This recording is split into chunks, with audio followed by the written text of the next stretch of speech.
Class 9th का chapter है force and force का चैप्टर है। उसके ये एनसीईआरटी के क्वेश्चन आंसर्स हैं। तो चलिए एक के बाद एक इनको पढ़ते हैं। पहला क्वेश्चन है which of the following has more inertia. इसमें से किसका इनर्शिया ज़्यादा है? रबर बॉल है या स्टोन है, बाइसिकल है या ट्रेन है, 5 रुपये का कॉइन है या 1 रुपये का कॉइन है। पहली चीज़ तो इनर्शिया क्या होती है? Inertia is a major of mass of body. किसी भी चीज़ के अंदर जो वज़न होता है उसका जो हम लोग वेट करते हैं, मास जो होता है, उसे इनर्शिया कहते हैं। तो greater is the mass of the body, greater is the inertia. किसी चीज़ का मास ज़्यादा होगा तो उसका इनर्शिया भी ज़्यादा होगा। जैसे मान लो कोई चीज़ 5 किलो की है, कोई चीज़ 10 किलो की है, तो जो चीज़ 10 किलो की है उसका इनर्शिया ज़्यादा होगा। तो पहला एग्जाम्पल है रबर बॉल एंड स्टोन।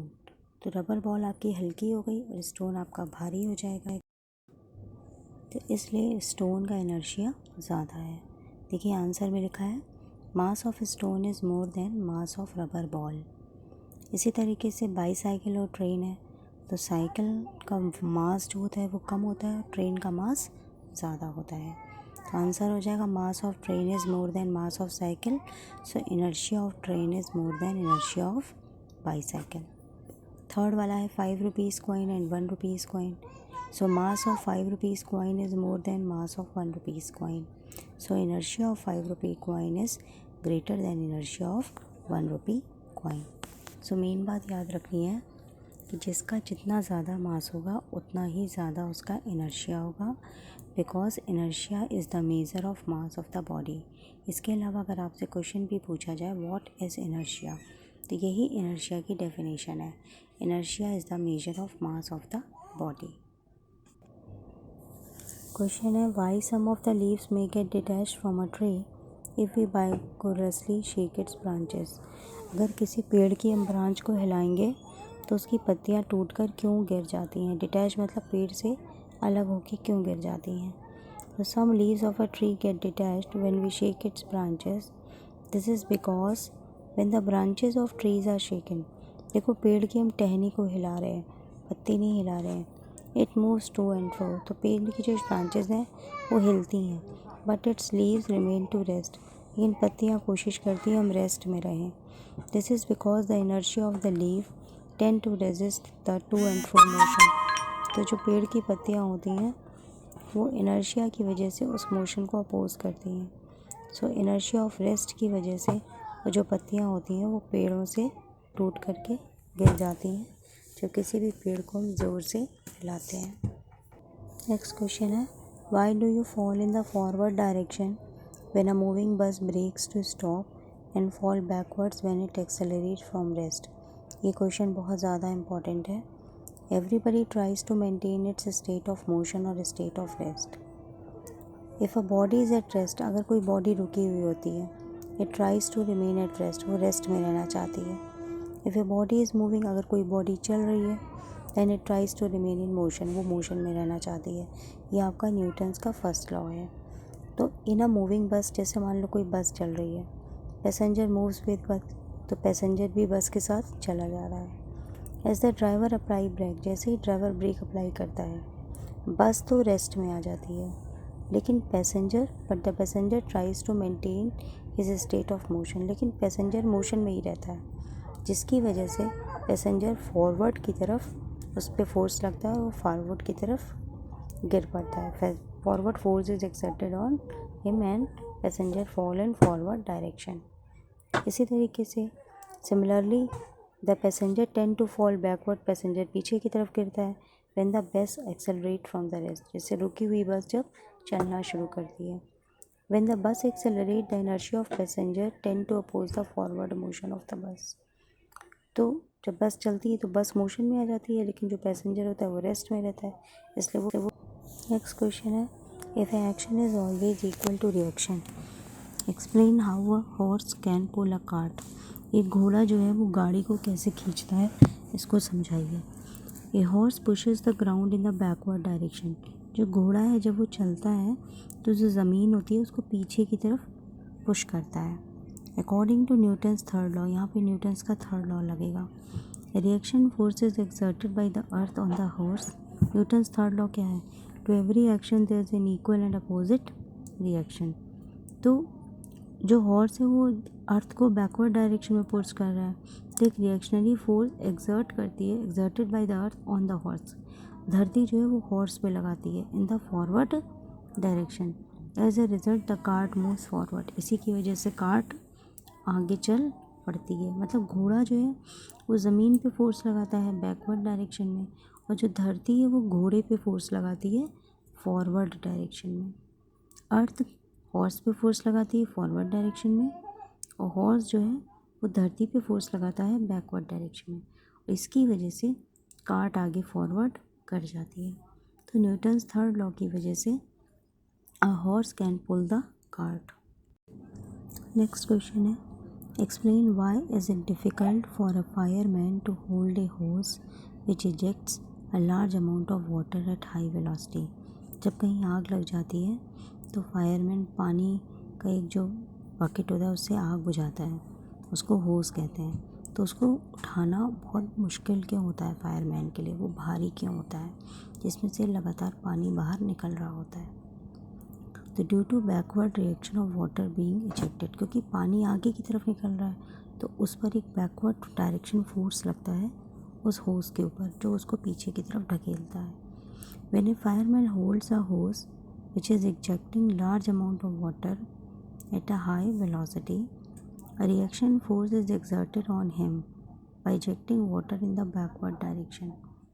मतलब वाटर आगे की तरफ निकल रहा है तो एक उल्टा रिवर्स डायरेक्शन में फोर्स उस फायरमैन के ऊपर लगता है बैक। तो Newton's third law of motion की वजह से as a result of backward force the stability of fireman decreases. Fireman को उस होस को संभाल पाना बहुत मुश्किल होता है, उसकी स्टेबिलिटी घट जाती है। Hence it is difficult for him, मतलब fireman, to remain stable while holding the hose. तो होस को पकड़ने में उसे बहुत मेहनत करनी पड़ती है। फिर से समझो, वो जो होस है उससे बाहर की डायरेक्शन में तेज़ी से वाटर निकल रहा है, तो उल्टा डायरेक्शन में उस fire. When a carpet is beaten with a stick, dust comes out of it। जैसे कोई कारपेट घर में बिछी है, उसे हम डंडी से मारते हैं तो उसमें से धूल निकलती है। उसका क्या कारण है?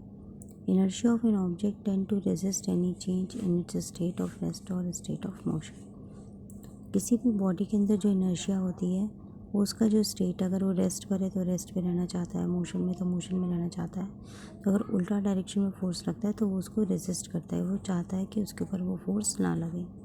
तो होता क्या है, when A carpet is beaten with A stick, जब किसी कारपेट को हम डंडी से पीटते हैं, कारपेट कम्स टू मोशन। वो जो कारपेट होती है वो डंडी की पीटने की वजह से मोशन में आ जाती है।